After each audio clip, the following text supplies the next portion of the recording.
Hi again, Matt Noyce with 1 Degree Outside and 1degreeoutside.com. This is our pattern predictions video. It goes out through the next 2 weeks of weather.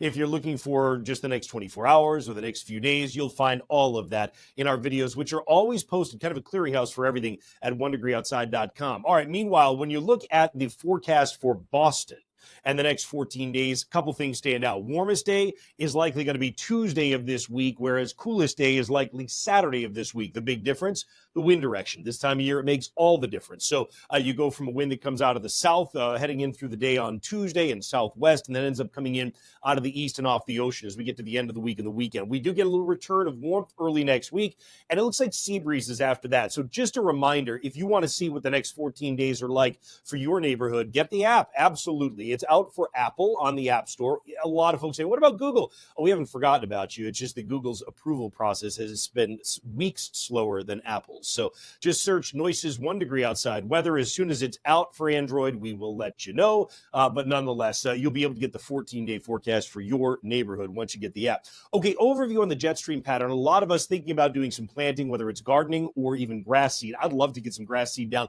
I'm not convinced the weather really favors it. And let's show you why. First of all, midweek this week, we've got a trough or a dip in the jet stream. This is us here in New England. The coloring is for wind speed up in the sky. Remember the jet stream, the fast river of air high in the sky, steering storms, separating cool to the north from warm to the south. So clearly we're on the cooler side of things. But I also think with the jet stream to the south, we see more and more of a trend to keep more significant precipitation down to the south. Even as we get some showers at midweek, I don't know that it amounts to a whole lot.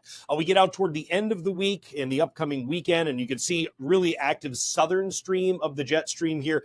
This is where you find most of your moisture. And as we get into the early part of next week, that reorients up into the nation's midsection. What this means is there'll be moisture coming out of the Pacific. It'll be picked up out of the Gulf of Mexico as well. This increases the chance for severe weather heading into next week for the Central Plains, running all the way down to the Gulf Coast. For us, we kind of see this relaxing flow a little bit next week. So after getting that easterly wind at the surface coming in off the ocean, heading into this upcoming weekend to cool us down, it looks like we probably can let some mild air in next week. And that's what you saw in that temperature forecast, that it does warm up again early next week. The reason that Boston, after that, for the middle of next week, goes into the 60s is largely because of sea breezes. We get into a relatively weak steering flow here in New England. Most of the focus is still down to our south in terms of the storm track. Probably an increasing chance of showers toward the end of next week.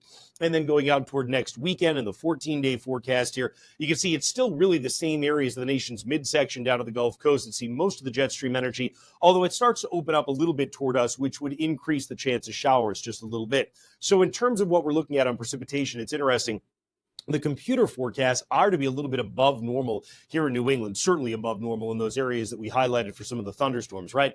I'm skeptical that we end up above normal in the next 2 weeks. In fact, I almost would think we may end up a little bit below normal. We do get showers, but with a lot of that focus down to the south, I'm not sure that really favors wetter than normal conditions. Things may change at the end of the 14-day period as we looked at the jet stream starting to reconfigure a little bit. So going back to where we began with the temperature plot, it kind of makes a little bit more sense now, right? You get that spike of warmth early this week, another one that comes in early next week. Just so you know, frost, not a concern really anywhere in New England, with one exception, which would be next weekend. When we get to next Saturday night, there is the chance, Friday or Saturday night, there is the chance that you get a little bit of frost up in the north country of New England next Saturday night. I think it would be scattered at worst. So by and large, I think for a lot of us here, it's looking better and better for planting. That's the way things are looking for now. But, we'll always keep you posted on every one of these 14 days coming up in the next 2 weeks. If you check in with us on social media or on our website at 1 Degree Outside. Have a great one.